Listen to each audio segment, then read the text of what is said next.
आज के वीडियो में मैं लेके आई हूँ फेलुदा सीरीज़ की अगली कहानी द मिस्ट्री ऑफ नयन। तो शुरू करते हैं इस कहानी की समरी मेरी यानी गरिमा की आवाज़ में। कहानी की शुरुआत में फेलुदा बहुत दुखी हैं, डिप्रेस्ड हैं। लाल मोहन बाबू उन्हें हंसाने की बहुत कोशिश कर रहे हैं, लेकिन फेलुदा को कोई भी खुश नहीं कर पा रहा। फेलुदा के जो भी कारनामे हैं तोपेश उन्हें कहानी के रूप में लिखता है और फिर वो बच्चों की मैगज़ीन में छपते हैं। दरअसल सत्यजीत रे ये जो फेलुदा सीरीज़ है ये एक सीरीज़ के रूप में मैगज़ीन में के लिए लिखा करते थे और शायद उस समय उन्हें क्रिटिसिज्म का सामना करना पड़ा था। जैसे आज के समय में ट्रोलिंग होती है, शायद उस समय सत्यजीत रे को भी ये सब देखना पड़ा हो, क्योंकि कहानी के पहले चैप्टर में इन्होंने ज़िक्र किया है कि लोग इनकी कहानी अब उतनी पसंद नहीं कर रहे। सत्यजीत रे के आगे काफ़ी मुश्किलें थीं कि वो कहानी तो बच्चों के लिए लिखते थे। ये जो फेलुदा सीरीज़ है ये टीनेजर्स के लिए है, तो उसी हिसाब से ये कहानियाँ लिखी जाती थीं। इसमें ज़्यादा क्राइम नहीं होता था, बहुत ज़्यादा ब्लड शेड मर्डर्स नहीं दिखाए जाते थे। लेकिन डिटेक्टिव स्टोरीज़ में कई बार ये सब दिखाना पड़ता है, तभी अट्रैक्ट करते हैं हम ऑडियंस को। तो फेलुदा कहते हैं कि देखो मेरी कहानी में बहुत ज़्यादा मर्डर्स नहीं होते और ये कहानी मैं बच्चों के लिए मीसे बच्चों के लिए लिखी जाती है, लेकिन इसे तो घर के सभी लोग पढ़ते हैं, हर उम्र के लोग पढ़ते हैं। और तब कई बार ऐसा होता है कि जो बड़े लोग होते हैं उन्हें ये कहानी उतनी इंटरेस्टिंग नहीं लगती। खैर ये सब बातें फर्स्ट चैप्टर में ख़त्म हो जाती हैं। तो कहते हैं लाल मोहन बाबू कि चलो आज नयन की कहानी डिस्कस करते हैं हम लोग, और तोपशे लिखेगा इस कहानी को, क्योंकि ये नयन का जो केस था ये बहुत ही इंटरेस्टिंग केस था। सच में कहानी बहुत ही इंटरेस्टिंग है। नयन एक गिफ्टेड चाइल्ड था, एक मैजिकल चाइल्ड था जो नंबर्स में एक जादू कर देता था। तो कहानी की शुरुआत में फेलुदा, तोपशे और लाल मोहन बाबू एक जादू का शो देखने जाते हैं, मैजिक शो देखने जाते हैं। मैजिक के शो में कुछ खास बात नहीं थी। जो मैजिशियन थे सुनील तरफदार, वो हिप्नोटिज़्म बहुत अच्छा कर लेते थे। तो जब मैजिक का शो लगभग एंड की तरफ था तो वो फेलुदा को ही हिप्नोटाइज़ करने की कोशिश करते हैं और उसमें बुरी तरह असफल रहते हैं, क्योंकि फेलुदा को बहुत ही स्ट्रॉन्ग विटेड आदमी दिखाया गया है। उन्हें अपने नर्व्स पे बहुत कंट्रोल है। सारे हंसने लगते हैं। तब मिस्टर सुनील कहते हैं कि देखिए सच में फेलुदा इतने गिफ्टेड हैं और हम लोग कितने लकी हैं कि वो हम लोग के साथ हैं। उन्होंने थोड़ी गलती की थी जो फेलुदा को हिप्नोटिज़्म के लिए उन्होंने चूज़ किया था। फेलुदा उन्हें इशारा भी करते हैं कि तुमने रॉन्ग चॉइस की है। खैर इसके बाद जो उनके शो का, ऐसे शो स्टॉपर कहते हैं, वो बच्चा आता है। उसका असली नाम तो नयन है, लेकिन वहाँ पर उसका नेम चेंज करके उसे ज्योतिषिका कहा गया है। जो ज्योतिषिका आता है तो वो कहते हैं सुनील तरफदार कि पूरे क्राउड में से कोई भी इससे 3 प्रश्न कर सकता है, लेकिन वो जो प्रश्न है उसका उत्तर नंबर्स में ही आना चाहिए। जैसे आपकी बर्थ डेट होती है नंबर में या बर्थ ईयर होता है, उस तरह का कोई भी टिपिकल सवाल वो पूछ सकते हैं उस बच्चे से और वो बच्चा ठीक-ठीक जवाब देगा। ये एक मैजिकल चाइल्ड है। पहला क्वेश्चन नयन से पूछा जाता है। एक आदमी पूछता है कि बताओ मेरी जेब में कितने पैसे हैं। नयन तुरंत कहता है कि तुम्हारे पास 20 रुपए हैं और 30 पैसे हैं। अब वो लड़का जो था जिसने क्वेश्चन पूछा था वो आश्चर्यचकित रह जाता है। तब भी वो यहाँ नहीं रुकता, वो कहता है ठीक है तुमने ये तो बता दिया, अब बताओ कि वो कितने कितने रुपए के नोट हैं और नोट के ऊपर जो नंबर लिखा होता है वो बताओ। तब नयन कहता है कि 2 10 के नोट हैं, एक पर है 11E111302 नंबर और दूसरे पे है 14C286025। वो दोनों नोट निकालता है, सबको दिखाया जाता है वो नोट स्टेज पे लाके। सच में वो नंबर बिल्कुल एग्जैक्ट वही थे जो नयन ने बताए थे। तालियों से गूंज जाता है पूरा हॉल और सब बिल्कुल आश्चर्यचकित हो जाते हैं कि कैसे उसने बताया। फिर कहते हैं वो सुनील तरफदार कि अब 2 ही क्वेश्चन शेष बचे हैं, क्योंकि ज़्यादा प्रश्न करने से नयन जो है इसके दिमाग पे बहुत ज़ोर पड़ेगा, ये थक जाएगा। दूसरा सवाल वहाँ पर एक आदमी पूछता है कि उसकी गाड़ी का नंबर क्या है। नयन बताता है WMF 6232। उससे पूछा जाता है तो आदमी कहता है कि हाँ जवाब बिल्कुल ठीक है। फिर तालियों से पूरा हॉल गूंज जाता है। नयन की सब बहुत तारीफ़ करते हैं। उस दिन सुनील तरफदार का पहला ही शो था। और मीडिया के कई लोग पहली ही सीट पे बैठे हुए थे जो नोट्स बना रहे थे, और सबको मालूम था कि अगले दिन जो नयन है ये एक हीरो बनने वाला है। खैर, तीसरे सवाल की तरफ आते हैं। एक बच्चा पूछता है कि अच्छा बताओ, मैंने अभी क्लास 10th का एग्ज़ाम दिया था, मेरे बंगाली में कितने नंबर्स आए थे? नयन झट से कहता है कि तुम्हारे 81% आए थे। शो यहीं पे ख़त्म होता है। हर तरफ चर्चा हो जाती है नयन की। सुनील से मिलने जाते हैं फेलुदा बैक स्टेज। तो सुनील तरफदार जो मजिशियन थे वो बताते हैं कि नयन उन्हें कुछ दिन पहले ही मिला था, और उसकी जो मैजिकल क्वालिटीज़ थी उसके पापा ने उसको बताई थी। उसके जो पिता थे वो एक पोस्ट ऑफिस में काम करते हैं, उसके 4 छोटे भाई बहन हैं। बहुत ही गरीबी में ये दिन काट रहे थे। महीने के अंत के पहले ही इनके पापा के पास पैसे ख़त्म हो जाते थे। ये अपने बच्चों को स्कूल तक नहीं भेज पा रहे थे। इसी में सुनील तरफदार जब जानते हैं कि नयन के पास इतनी अच्छी मैजिकल पावर्स हैं जो कुछ दिन पहले ही उसे आई हैं। दरअसल एक दिन नयन सो के उठा तो उसने अपने पापा से कहा कि पापा, आज सुबह से कुछ नंबर्स मेरे आँख की तरफ घूम रहे हैं। तो उसके पापा थोड़े से परेशान हो गए कि मीन्स क्यों ऐसा हो रहा है। तो वो बोलता है कि आप मुझसे कोई क्वेश्चन करिए। तो वहीं पे महाभारत की किताब रखी थी। तो नयन के पिता उसे कहते हैं कि अच्छा बताओ, इस किताब में कितने पन्ने हैं? तो वो कहता है कि 934। उसके पिता जाके महाभारत की बुक खोलते हैं, उसमें ठीक इतने ही पन्ने थे। तो वो आश्चर्यचकित हो जाते हैं। ऐसे ही नयन से कई लोग कई सवाल पूछते हैं, और कई लोग उसको जानने लगते हैं कि अच्छा, लेकिन वो जब आंसर्स देता था उसके बाद बहुत वीक फील करने लगता था। वो बताता था कि हर तरफ नंबर्स घूमते रहते हैं, और जैसे ही कोई उससे प्रश्न करता है तो कुछ नंबर वहीं ठहर जाते हैं और बाकी नंबर गायब हो जाते हैं, और जो नंबर ठहरते हैं वो यही नंबर्स बोल देता है और वही सही आंसर हो जाता है। ये जब बात मालूम पड़ी सुनील तरफदार को तो उन्होंने कहा नयन के पिता से कि वो उसको अपने मैजिक शो में एक हिस्सा बनाएंगे। इस तरह से वो अर्निंग पार्टनर भी बन सकता है। और सिर्फ इतना ही नहीं, सुनील नयन का पूरा ख्याल भी रखते हैं। उसके लिए उन्होंने ट्यूटर लगा रखा है जिसके उसकी पढ़ाई ना रुके, और साथ ही एक न्यूट्रिशनिस्ट को भी रखा है जिससे नयन को जो भी मेंटली थकान होती है तो अच्छा न्यूट्रिशियस खाना उसे मिलता रहे, जिससे उसको कमज़ोरी ना आए। फेलुदा ये सब बात सुन के बहुत खुश होते हैं। बताते हैं सुनील तरफदार कि उन्होंने पूछा नयन के पिता से कि वो कितने रुपए सोचते हैं कि नयन कमा सकता है जादू के शो में जाकर एक महीने में। उसके पिता कहते हैं कि बहुत बहुत अगर मैं सोचूंगा तो 1000 रुपये महीना ये कमा लेगा। तब हंसने लगते हैं सुनील तरफदार। वो कहते हैं कि नहीं, वो 30,000 रुपये तक कमा सकता है। और जैसे ही वो इतने रुपए कमाएगा मीन्स वो उनको ऑफ़र करते हैं कि 30,000 पर मंथ वो उनको देंगे। इस पर नयन के पिता बहुत खुश हो जाते हैं। उनकी तो ज़िंदगी बदल जाएगी अगर उन्हें इतने रुपए महीने के मिल जाएंगे। अगले दिन वही होता है जिसका सबको इंतज़ार था। पूरे अखबार में नयन की तस्वीरें छपी थीं, खूब तारीफ़ें छपी थीं कि इस तरह का नयन जो है मैजिक बॉय है, नंबर्स के बारे में एकदम सही आंसर देता है। ये सब बात तो ठीक थी, लेकिन अब सुनील तरफदार को कई फ़ोन्स आने लगते हैं कि कई लोग नयन से मिलना चाहते हैं। सुनील अकेले घबरा रहे थे, इसीलिए वो फेलुदा को फ़ोन करके बुलाते हैं। साथ में तोपशे और लाल मोहन बाबू भी आते हैं। जब ये लोग जो बाहर से हैं, अनजान लोग हैं, मिलने आएंगे नयन से, तब उस समय फेलुदा की टीम भी वहाँ पर शामिल होगी। अगले दिन सुबह 9 बजे का अपॉइंटमेंट फ़िक्स होता है।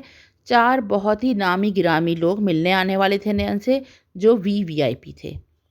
जब फेलुदा पहुँचते हैं सुनील के घर, तो सुनील तरफदार बताते हैं कि उनको रात ही कॉल आई थी एक आदमी की, और वो उनके शोज़ को स्पॉन्सर करने की बात कर रहा है। सुबह ही सुबह आके वहाँ कॉन्ट्रैक्ट भी साइन करवा के वो ले गया उनसे, और फेलुदा से बिना पूछे उन्होंने कॉन्ट्रैक्ट भी साइन कर दिया। वो पूरे इंडिया में उन्हें लेके घूमेगा, नयन को और सुनील तरफदार को, और जो भी प्रॉफ़िट होगा वो स्पॉन्सर रखेगा, और इनको अच्छे खासे महीने के रुपए मिलेंगे। जो पैसे उन्होंने बताए वो सच में बहुत ज़्यादा थे। फेलुदा को लगा कि ठीक है, अगर तुम ठीक समझो तो ऐसा कर सकते हो। अब फेलुदा नाम पूछते हैं उस स्पॉन्सर का जो उसे हेल्प करने वाला है। तो सुनील तरफदार कहते हैं कि नहीं, उस स्पॉन्सर ने कहा है कि उसका नाम जो है वो गुप्त रखा जाए, वो एक सीक्रेट रखा जाए, क्योंकि उसके पिता, जो स्पॉन्सर के पिता हैं, वो बहुत अमीर हैं, लेकिन उन्हें बिल्कुल भी अच्छा नहीं लगेगा कि वो एक मैजिक शो में मीन्स इस तरह से पैसे दे रहा है। उन्हें बिल्कुल नफ़रत है इस मैजिक शो और जो सेलिब्रिटी टाइप की दुनिया होती है। उन्हें बस है कि अपना बिज़नेस करो, उससे पैसे कमाओ। और अगर उनके पिता को मालूम पड़ गया कि उन्होंने स्पॉन्सरशिप दी है किसी मैजिक शो को, तो शायद वो अपनी जो वसीयत है उससे उनको बेदखल कर देंगे। इसीलिए उस स्पॉन्सर ने कहा है कि उसका नाम किसी को भी बताया नहीं जाए। इन्हीं सब बातों के बीच में वहाँ पहला वो शख्सियत मिलने आती है नयन से, जो बहुत ही वीवीआईपी हैं। वो अमेरिकन बिजनेसमैन हैं। उनके साथ उनका एक इंडिया का रिप्रेजेंटेटिव भी साथ चलता था। जो ये बिजनेसमैन है उनका नाम है सैम, और जो उनका रिप्रेजेंटेटिव है वो है मिस्टर बसक। वो आते हैं तो कहते हैं बिना नयन से मिले ही, उसे उसकी बातें सुनकर ही कहते हैं कि $10,000 पर ईयर वो देने को तैयार हैं सुनील तरफदार को, अगर वो नयन को उनको सौंप दे। फिर वो अपनी तरफ से नयन से कैसे वो शोज़ कराएंगे, ये उनकी मर्ज़ी है। तो सुनील तरफदार कहते हैं कि नहीं, वो इस तरह से नयन को किसी को सौंप नहीं सकते, क्योंकि नयन की पूरी जो जिम्मेदारी है उन्होंने ले रखी है। तब तक में नयन को बुलाया जाता है, नयन वहाँ आता है। अब बात आती है प्रश्न करने की। तो जो सैम थे वो कहते हैं नयन से कि अच्छा बताओ, मेरे बैंक अकाउंट का नंबर क्या है। नयन कहता है कि आपके तो 3 बैंक अकाउंट है, आप किस अकाउंट का नंबर पूछ रहे हैं। ये सुन के ही वो आश्चर्य पड़ जाते हैं, उनकी आंखें फटी रह जाती हैं, क्योंकि ये बात सच थी। फिर वो कहते हैं कि सिटी बैंक ऑफ न्यूयॉर्क, इस बैंक का तुम मेरा अकाउंट नंबर बताओ। तो नयन कहता है 1212874। अब ये सुन के जो मिस्टर सैम थे वो बिल्कुल अचंभित रह जाते हैं। वो कुछ कहते हैं मिस्टर बसक से धीरे से कान में, और मिस्टर बसक कहते हैं सुनील तरफदार से कि $20,000 देने को तैयार हैं सर आपको। आप 1 साल के लिए मीन्स $20,000 देंगे, फिर नयन जो है वो मिस्टर सैम का हो जाएगा। सुनील तरफदार कहते हैं कि नहीं, वो इस तरह से नयन को की कस्टडी किसी को नहीं दे सकते। इस पर जो मिस्टर सैम थे बहुत भड़क जाते हैं, कहते हैं उन्हें ना सुनने की आदत नहीं है, और वो तो पैसे के दम पर हर कुछ हासिल कर लेते हैं। खैर, गुस्से में ही मिस्टर सैम वहाँ से चले जाते हैं, और मिस्टर बसक जो हैं वो अपना विजिटिंग कार्ड दे देते हैं सुनील को कि अगर आपका मन बदले तो आप हमें कांटेक्ट करें। इसके बाद दूसरा शख्स आता है, वो भी काफ़ी वीवीआईपी आदमी है। उनका नाम है देवकी नंदन तिवारी। एक टीएच सिंडिकेट है, बहुत बड़ी कंपनी है। तो टीएच में जो टी है वो एक तिवारी के नाम से है, वो उसके पार्टनर हैं, उसमें पार्टनरशिप में है। बहुत अमीर आदमी है। ये पूछते हैं नयन जब उनसे मिलने आता है तो कहते हैं नयन से कि मेरे पास एक तिजोरी है, लेकिन मैं उसका कॉम्बिनेशन जो है वो भूल गया हूँ, तो क्या तुम मुझे बता सकते हो। अब नयन ये सब टिपिकल वर्ड्स नहीं समझ पाता, क्योंकि उम्र में तो वो बहुत छोटा है। तब फेलुदा उसे समझाते हैं कि कैसे नंबर सेट करने पर ख़ास एक सीरीज़ में एक जो तिजोरी है वो खुल जाती है। लेकिन लाल मोहन बाबू को कुछ शक होता है उस आदमी पे जो आए थे मिस्टर तिवारी। वो कहते हैं कि अगर ये आपकी तिजोरी है अपनी, तो आप कैसे इसका कॉम्बिनेशन भूल गए, या फिर आपने कहीं पे लिख के नहीं रखा ये नंबर। आप क्यों पूछ रहे हैं नयन से। उन्हें शक था कि कहीं किसी और की तिजोरी तो नहीं खुलवा रहे। इस पे गुस्सा जाते हैं मिस्टर तिवारी। वो कहते हैं कि नहीं, ये तिजोरी उनकी पर्सनल तिजोरी है, और उसमें लगभग 5 लाख रुपए हैं। उन्होंने अपने पार्टनर को भी बताया था इसका कॉम्बिनेशन कई साल पहले, लेकिन अब उनकी पार्टनर से बनती नहीं है। उन्हें शक है कि कहीं उनका पार्टनर पैसे ना निकाल ले, इसीलिए वो इस तिजोरी का कॉम्बिनेशन नयन से पूछने आए हैं। खैर, नयन थोड़ी देर को सोचता है, फिर कहता है 643891, और जल्दी से जो मिस्टर तिवारी थे वो कॉम्बिनेशन लिखने लगते हैं। लेकिन नयन एक बात और कहता है पैसे उसके अंदर नहीं है, वो तिजोरी खाली है। ये बात सुन के मिस्टर तिवारी के होश उड़ जाते हैं। वो गुस्से में आ जाते हैं और कहते हैं कि उन्हें शक है अपने पार्टनर पे, ज़रूर उसने ही 5 लाख रुपए निकाल ली हैं उसमें से, उसने चोरी की है और वो उनको छोड़ेंगे नहीं। यही बोलते हैं गुस्से में वो वहाँ से चले जाते हैं।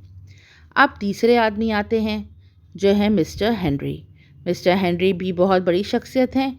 एक नंबर के ये गैम्बलर हैं, जुआरी हैं। ये घोड़ों पे की रेस पे दांव लगाते हैं, और शायद ये कुछ हार रहे हैं इस समय, इसीलिए अपनी साख बचाने के लिए और पैसे कमाने के लिए नयन से मिलने आए हैं।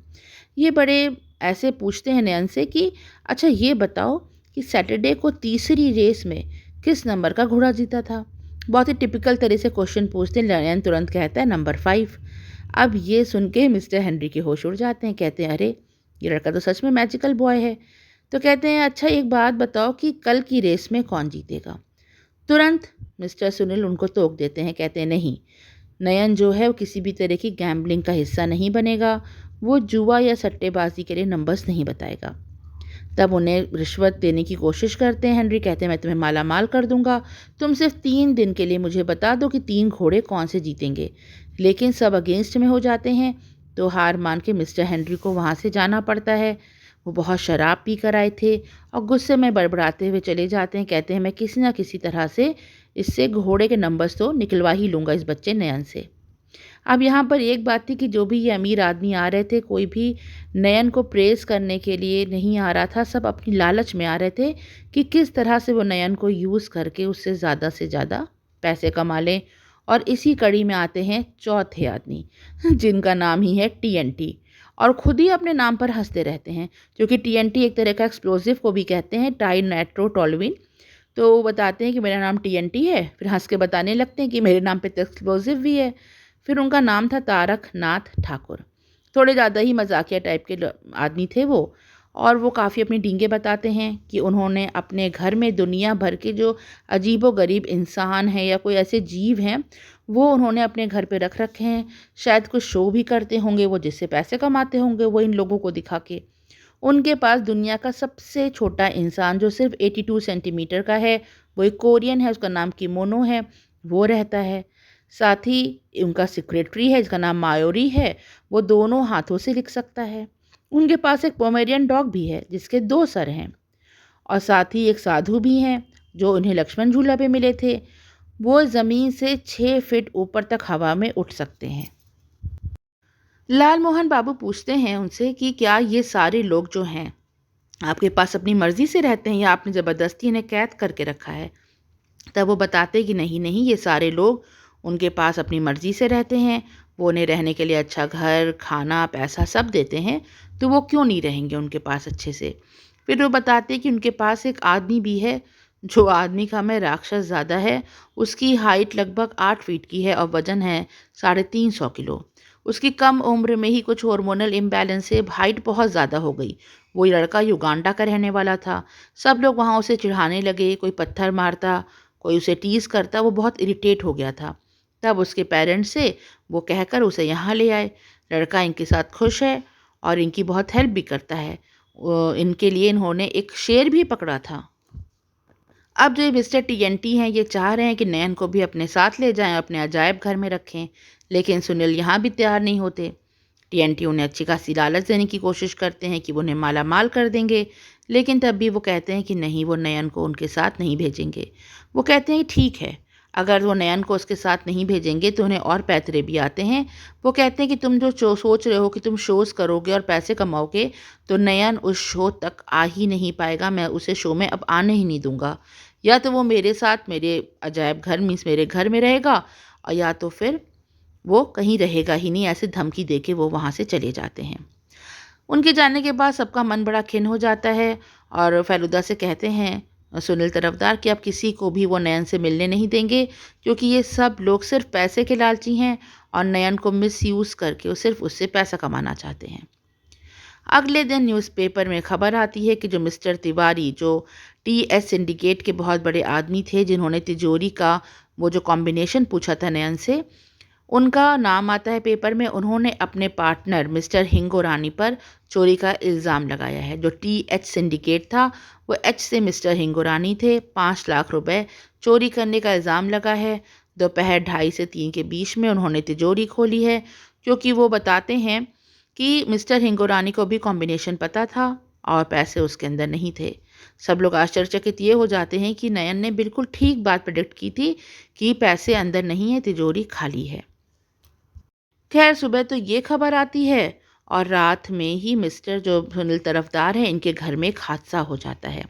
अगले दिन ये फेलुदा के घर घबराए हुए आते हैं और बताते हैं कि रात में कोई इनके घर में चोरी छुपे घुसा था और इनका बड़ा अच्छा सा वफादार कुत्ता था जिसका नाम बादशाह था। उससे फेलुदा की भी दोस्ती हो गई थी। उसको बेरहमी से मार दिया गया है। शायद बादशाह ने बचाने के लिए घर वालों को या प्रोटेक्ट करने के लिए उसको पैर में काट लिया था उस आदमी को। पूछताछ में जो उनका चौकीदार था वो कहता है कि वो आदमी नहीं था, वो एक दानव था। वो बहुत लंबा चौड़ा सा एक राक्षस था जो घर में घुस रहा था और उस चौकीदार को गर्दन से पकड़ के इसने ऊपर उठा के नीचे पटक दिया था। चौकीदार को काफ़ी चोट आई थी। वो शायद नयन को लेने के लिए वहाँ आया था। समझते देर नहीं लगती कि ये और कोई नहीं, ये वही मॉन्स्टर्स लड़का है गवांकी, जो 8 फीट का 350 किलो का है। फेलुदा ये सब सुन के बहुत भयभीत हो जाते हैं। वो कहते हैं कि नयन का प्रोटेक्शन अब बहुत ज़रूरी है, क्योंकि अपने लालच को पूरा करने के लिए ये लोग किसी भी लेवल पे जा सकते हैं। दूसरी बात ये थी कि नयन को कुछ ही दिनों में मद्रास जाना था, क्योंकि जो इन्होंने वो स्पॉन्सर के संग कॉन्ट्रैक्ट साइन किया था, तो वो इंडिया में जगह जगह उनको लेकर जाएगा। नयन को उसके शोज़ होंगे। पहला शो मद्रास में था। तो फेलुदा उनके साथ मद्रास जाने के लिए रेडी होते हैं। वो स्पॉन्सर भी इनके संग जा रहा है और सबका प्रोटेक्शन इन्हें करना है, उस स्पॉन्सर का भी और नयन का भी, जिससे ये शो जो है सक्सेसफुल हो जाए और नयन की ज़िंदगी पर कोई आँच ना आए। ट्रेन का सफ़र फेलुदा के लिए आसान नहीं था, क्योंकि फेलुदा जान रहे थे कि वो चारों लालची आदमी जो हैं वो लालच में बिल्कुल पागल हो चुके हैं और वो कुछ भी कर सकते हैं। नयन को वो नुकसान भी पहुंचा सकते हैं। किसी भी तरह नयन का जो शो है वो सक्सेसफुल होना चाहिए। खैर, ये लोग मद्रास पहुंच जाते हैं। वहां पर इनका स्पॉन्सर भी साथ में है। अब ये जो स्पॉन्सर है मिस्टर हिंगोरानी, ये वही हिंगोरानी हैं जो कि वो तिवारी जिन्होंने चोरी का इल्ज़ाम लगाया हुआ है, वही हिंगोरानी। हिंगोरानी ने अपना नाम सीक्रेट इसलिए रखा हुआ था क्योंकि इनके पिता को बिल्कुल भी अच्छा नहीं लगता कि ये इस मैजिक शो में पार्ट लें, इसीलिए उन्होंने अपना नाम सीक्रेट रखा था। फेलुदा को वो बताते हैं कि नहीं, उन्होंने कोई भी चोरी नहीं की है और जो मिस्टर तिवारी हैं वो बहुत भुलक्कड़ टाइप के हैं, पैसे रख के इधर उधर भूल जाते हैं। उन्होंने पैसे निकाल लिए होंगे तिजोरी से, उन्हें याद ही नहीं होगा क्योंकि उनकी याददाश्त बहुत कमज़ोर है और अब वो उनके ऊपर इल्ज़ाम लगा रहे हैं, लेकिन चोरी उन्होंने नहीं की। उधर मद्रास पहुंचते ही हर लीडिंग न्यूज़पेपर में ये खबर छपी थी कि वो वंडर बॉय नयन जो है वो आ चुका है मद्रास में। 25 दिसंबर को उसका पहला शो होगा। इधर फेलुदा की मुश्किल बढ़ती जा रही थी, क्योंकि उन्हें पल पल खतरा था नयन की ज़िंदगी के ऊपर। खैर, इसी सब मुसीबतों के बीच में ये लोग घूमने भी निकल जाते हैं और ये लोग मद्रास में सबसे पहले घूमने जाते हैं महाबलीपुरम में। महाबलीपुरम की जो ब्यूटी है वो देखते ही बनती थी। वहाँ की कार्विंग्स, वहाँ के टेम्पल्स, सी शोर, सब के बारे में फेलुदा ने बहुत अच्छे से सब डिस्क्रिप्शन दिया। जब फेलुदा वहाँ पर हर चीज़ में खोए हुए थे सुंदरता में, तभी वो देखते हैं कि लाल मोहन बाबू और नयन सीन में हैं ही नहीं, वो दोनों गायब हो चुके हैं।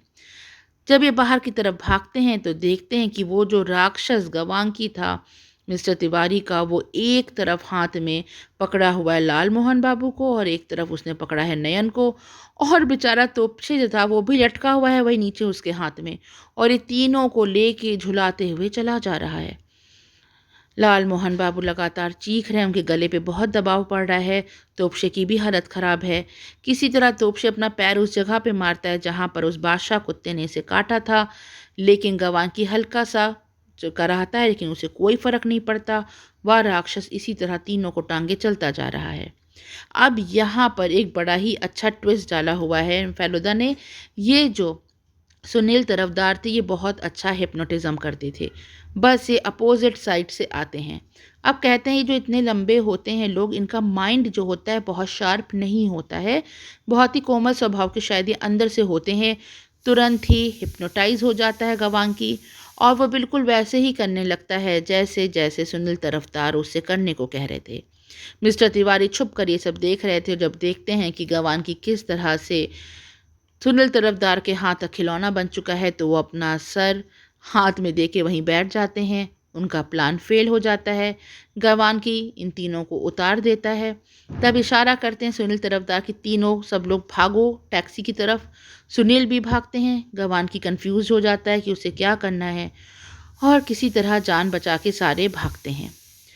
अब दिन करीब था जब शो होना है। नयन के ऊपर खतरा बढ़ता जा रहा है। उधर चले जाते हैं लाल मोहन बाबू और तोपशे थोड़ा सा एक्सप्लोर करने के लिए सिटी को, लेकिन जब ये लोग लौटते हैं तो फेलुदा इन पे बहुत गुस्सा है। वो कहते हैं कि जब इनका मेन काम था अभी नयन की रक्षा करना, तो ये कहाँ चले गए थे लोग। इन लोग को मालूम पड़ता है कि नयन जो है वो गायब है। इन लोग के साथ एक मैनेजर भी आया था। जो ये सुनील तरफदार थे, इनका एक मैनेजर शंकर भी साथ में आया था। सुनील बताता है कि शंकर के संग नयन जो है वो होटल में नीचे बुक खरीदने गया था और उसने 2 किताबें खरीदी भी थीं और पैक करने को शंकर ने दी। जब वहाँ पे जो लेडी थी जो बेच रही थी बुक्स, और जब पलटा तो नयन वहाँ से गायब था। शक तो चारों पे है, क्योंकि सभी यहाँ पर घूम रहे थे इर्द गिर्द। वो चारों लालची आदमी जो थे, उनके सेक्रेटरी या वो खुद, कि किसी तरह नयन को वो गायब कर सकें। अफरा तफरी मच जाती कि शो बहुत करीब था। अगर नयन गायब हो जाता है तो फिर इतना पैसा जो स्पॉन्सर का लग चुका है तो उसका क्या होगा। इन्हीं सब जो मुश्किलों के बीच में एक मुश्किल और सामने आ जाती है। जब लाल मोहन बाबू और तोपशे जाते हैं मिस्टर हिंगोरानी के कमरे के बाहर, वह होटल में थे, जो मिस्टर हिंगोरानी उन्हें बताने जाते हैं कि नयन गायब हो चुका है, लेकिन रूम खुलता ही नहीं है। डुप्लीकेट की से जब रूम खोला जाता है तो अंदर मिस्टर हिंगोरानी मरे पड़े थे। उन्होंने पूरी ड्रेस पहनी हुई थी, जूते पहने थे, मोजे, सूट पहना था, जैसे वो कहीं बाहर निकल रहे थे तुरंत। टीवी हाई वॉल्यूम पे चल रहा था और कोई भी स्ट्रगलिंग के निशान नहीं थे। उन्हें मार दिया गया था। बहुत होती है खोजबीन। फेलुदा बहुत ध्यान से क्राइम सीन को देख रहे थे और फिर फेलुदा अचानक कहते हैं, मगर क्यों? लेकिन इसके बाद वो कुछ भी नहीं कहते और वहाँ से चले जाते हैं। थोड़ी देर बाद ये आते हैं सुनील तरफदार के कमरे में और पूछते हैं कि नयन कहाँ है।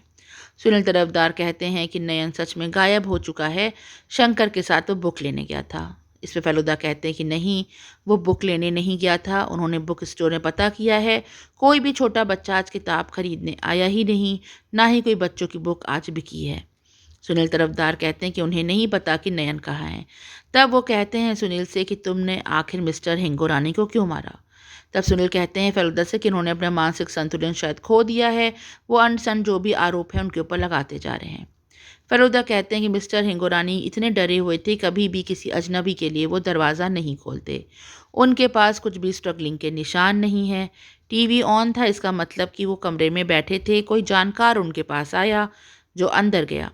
सुनील तरफदार कहते हैं कि अगर मैंने उन्हें गला दबा के मारा ही होता तो वो स्ट्रगल क्यों नहीं करते? इस पे फेलुदा कहते हैं क्योंकि तुमने उन्हें हिप्नोटाइज कर दिया था, उन पर सम्मोहन कर दिया था, उनको अपने वश में कर लिया था और ऐसी अवस्था में आराम से तुमने उन्हें गला दबा के मार डाला। तब तक में वहाँ पुलिस भी आ जाती है। नयन अभी भी गायब था। तब फेलुदा सबको लेके शंकर के रूम में जाते हैं, जहाँ शंकर ज़मीन पे बेहोश पड़ा था। फेलुदा कहते हैं कि उन्होंने ही शंकर के ऊपर पीछे गर्दन पे एस्ट्रे मार के उसे बेहोश किया है। वहाँ बाथरूम का दरवाज़ा खोलते हैं, जहाँ डरा सहमा नयन बेचारा बैठा था। सब उसे देख के आश्चर्यचकित हो जाते हैं। नयन बेचारा बाहर आता है और बताता है कि शंकर और सुनील तरफदार ने मिलके उसे बाथरूम में बंद किया था। लेकिन ऐसा किया क्यों गया था? एक जो सोने के अंडा देने वाली मुर्गी थी, उसे इस तरह से क्यों बंद करके लापता होने का ढोंग किया गया? इस पर फेलुदा कहते हैं ऐसा इसलिए किया गया क्योंकि नयन के सारे पावर्स जा चुके हैं। इस तरह के जो पावर्स बच्चे के पास आते हैं, ये बहुत लंबे समय तक नहीं टिकते। नयन कहता है कि बिल्कुल ठीक कह रहे हैं फेलुदा। आज सुबह जब वो उठा तो उसे कोई भी नंबर्स नाचते हुए अपने सर के आगे दिखाई नहीं दे रहे थे। उसका मन बिल्कुल शांत हो चुका था। वो बहुत खुश हो गया इस चीज़ से। और जब वो बताने गया सुनील तरफदार और शंकर को, तो दोनों ने अपना सर पकड़ लिया और उसे बाथरूम में बंद कर दिया। दरअसल मिस्टर हिंगोरानी ही असली चोर थे, जिन्होंने सच में अपने पार्टनर को धोखा दिया था। ये बात जान चुका था सुनील तरफदार, क्योंकि उसने पैसे से भरा बैग मिस्टर हिंगोरानी के रूम में देख लिया था।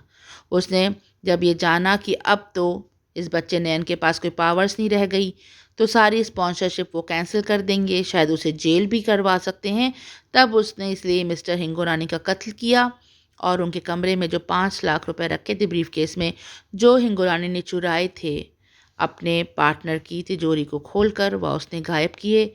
फेलुदा ने जब कहा पुलिस से कि आप लोग तलाशी ले सकते हैं रूम की, देखिए पैसे मिलेंगे, तब पलंग के नीचे उन्हें वो 5 लाख रुपए भी मिल गए।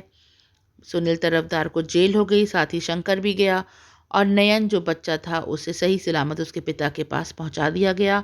अब वो एक वंडर बॉय नहीं रह गया था, वो एक आम इंसान था, लेकिन शायद अब एक आम इंसान बन के उसकी ज़िंदगी ज़्यादा सेफ हाथों में थी।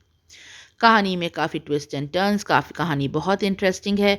अगर आप चाहें तो इसे पढ़ भी सकते हैं, अमेज़ॉन में आपको मिल जाएगी इंग्लिश में ये बुक। कहानी आपको कैसी लगी मुझे ज़रूर बताएं कमेंट सेक्शन में। अच्छी लगी हो तो इसे एक लाइक ज़रूर करें और जुड़े रहें मेरे चैनल से, सुनते रहें interesting stories. Thanks for listening, bye for now.